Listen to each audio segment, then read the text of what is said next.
বলতে চাই আপনারা যে নতুন দল সমন্বয়কদের কথা বলছেন, আমি ওরা তো এই দেশের না, ওরা হচ্ছে পাকিস্তানের বংশধর, ওরা হচ্ছে রাজাকার। তো রাজাকাররা কিভাবে মানে পাকিস্তানের মানুষ কি করে বাংলাদেশে এসে মানে রাজনীতি করবে এটা বলেন? ওরা তো বাংলাদেশের না, কারণ ওরা তো 32 নাম্বার ভেঙেছে। 32 নাম্বার মানে হচ্ছে বাংলাদেশ। তো বাংলাদেশকে যারা ভেঙেছে, বাংলাদেশের যারা ধ্বংস করেছে, তারা কি করে মানে রাজনীতি করবে?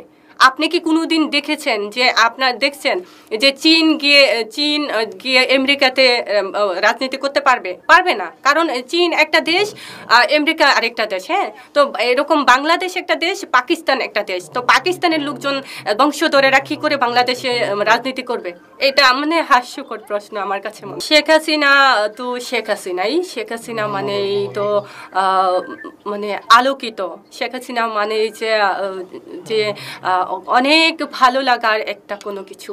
আর শেখ হাসিনা মানে যে সুন্দর কোনো কিছু যদি আমরা যদি সেইভাবে আসলে ওই যে একটা কথা আছে না, অনেক ভালো লাগার কোনো একটা মুহূর্তকে মানুষ সারা জীবন মনে রাখে। শেখ হাসিনা হচ্ছে সেরকম একটা কিছু, অনেক ভালো কিছু, অনেক ভালোবাসা, অনেক অর্জনের। শেখ হাসিনা মানে অনেক কিছু, যেটা না বলি না। তো শেখ হাসিনার মতো করে বাংলাদেশে আর কোনো দলই দেশ চালাতে পারবে না, দেশের মানুষকে ভালো রাখতে পারবে না। এটা আমি জানি, এটা আমি মানি। কারণ শেখ হাসিনা মানে যে বাংলাদেশের মানুষের মুখে হাসি ফোটানো। শেখ হাসিনা মানে মানুষকে ভালো রাখে। শেখ হাসিনা মানে যে উন্নয়ন। শেখ হাসিনা মানে না। আপনাদের এই প্রশ্নগুলো আমার কাছে আসলেই আজকে আমি খুব মানে হাস্যকর মনে হচ্ছে। শেখ হাসিনা যদি মানে অনেক দুর্নীতি করতো, শেখ হাসিনা তাহলে বাংলাদেশটাকে না বিশ্বের দরবারে একদম রোল মডেল হিসাবে মানে দাঁড় করাতে পারতো না। শেখ হাসিনা মুখে, বাংলাদেশের প্রতিটি মানুষের মুখে মুখে এখন শেখ হাসিনার উন্নয়ন উন্নয়ন উন্নয়ন। তো শেখ হাসিনা যদি দুর্নীতি করতো তাহলে মানে এই উন্নয়নটা আসলো কিভাবে, হলো কিভাবে? আর আপনারা আজ অবধি কোনোদিন দেখেছেন যে শেখ হাসিনার নামে কোনো মানে টাকা পয়সা নিয়ে কোনো দুর্নীতি হয়েছে বা কোনো তার নামে কোনো কিছু আসছে যে সে এত টাকা মেরেছে, এত মানে এখানে এই করেছে সেই করেছে? ও তার নামে তো কোনো ওরকম কোনো কিছুই নাই ভাই। উনি তো একটা টাকা যে উনি নিয়েছে বা কোনো কিছু, সেটা তো প্রমাণ হয় নাই। আপনারা কি মনে করেন এই যে সুদখোর, এই যে মানে রাজাকাররা কি বসে আছে? বসে নাই। তার মানে কি শেখ হাসিনা যদি দুর্নীতি করে টাকা পয়সা নিত, এটা তো মনে হয় যে আয়নাঘরের মতো হয়ে যেত। যে আয়নাঘর নাই, আয়নাঘর বলে কোনো অস্তিত্ব নাই। সেই আয়নাঘর এত সুন্দর করে 6 মাসে মানে বানানোর পরেও আয়নাঘর হয় নাই।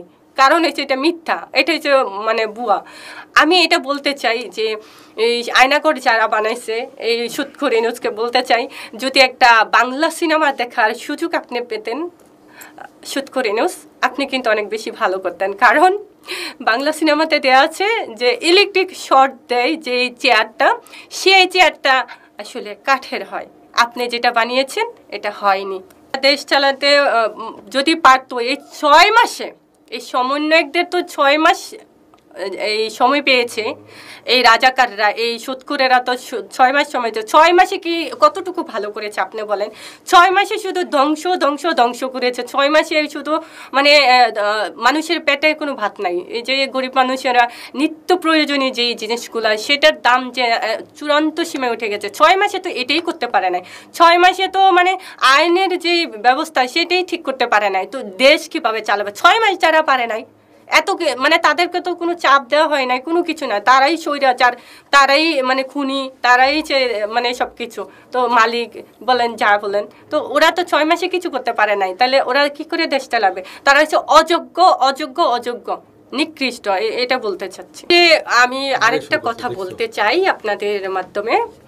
আপনারা ইতিমধ্যে দেখেছেন অনেকগুলো ভিডিও ভাইরাল হয়েছে বা মানুষ দেখেছে যে মানে সার্জিস আলমের কথা বলি, যে কিনা এখন জোরে গলায় মোটা গলায় বলে শেখ হাসিনা স্বৈরাচারী। তো এই সার্জিস আলমকে বলি, সে কিন্তু কিছুদিন আগে মানে 1 বছর আগেও কি মানে ছাত্রলীগ যে নেতা, তার কাছে যে সাদ্দাম হোসেন, ওনার কাছে জি ভাইয়া একটু হাতটা মিলানোর জন্য কতই না চেষ্টা করছে, আপনারা ইতিমধ্যে ভিডিওতে দেখেছেন।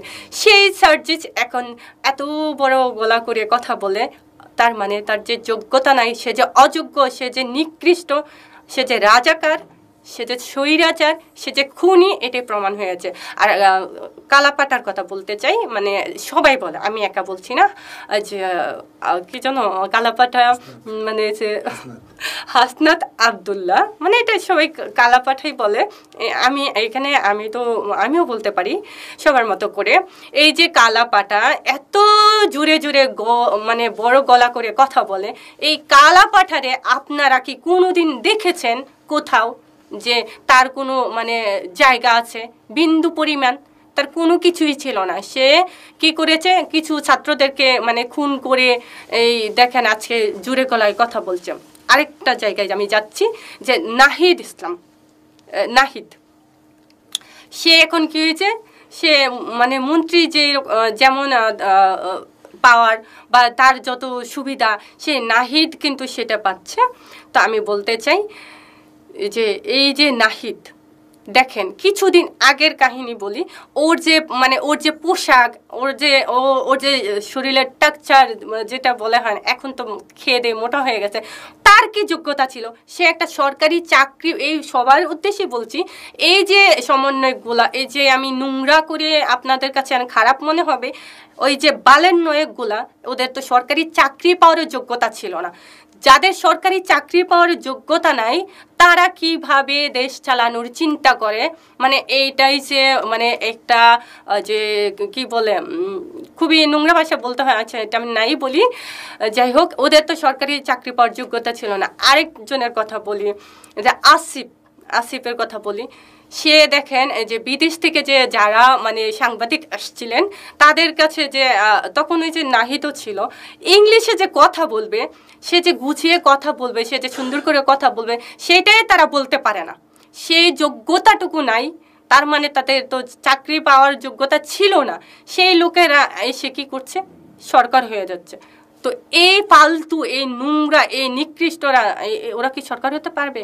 আদৌ কি পারবে? কখনোই পারবে না। 2 দিন পরে দেখেন এই বাংলাদেশের মানুষ ওদেরকে জাটা পিটা করবে, জাটা দিয়ে পিটাবে, বুঝছেন? ওরা কি করে সরকার হবে?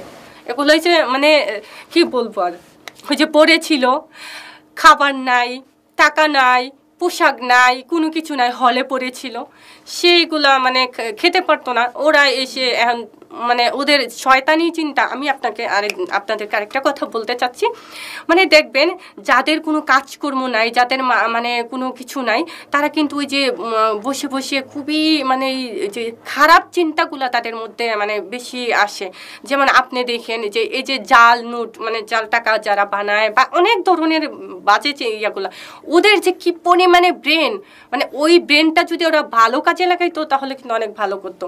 তো এই লোকগুলো হচ্ছে ওইরকম টাইপের, মানে ওরা যে অপদার্থ, পরে থেকে তাদের কোনো কিছু ছিল না, সেই জায়গাতে ওরা মানে এই যে একটা আন্দোলনটা তো প্রথম ছিল চাকরি পাওয়ার, মানে চাকরির খোঁজার কোনো নাম নাই, সরকার হয়ে যাচ্ছে।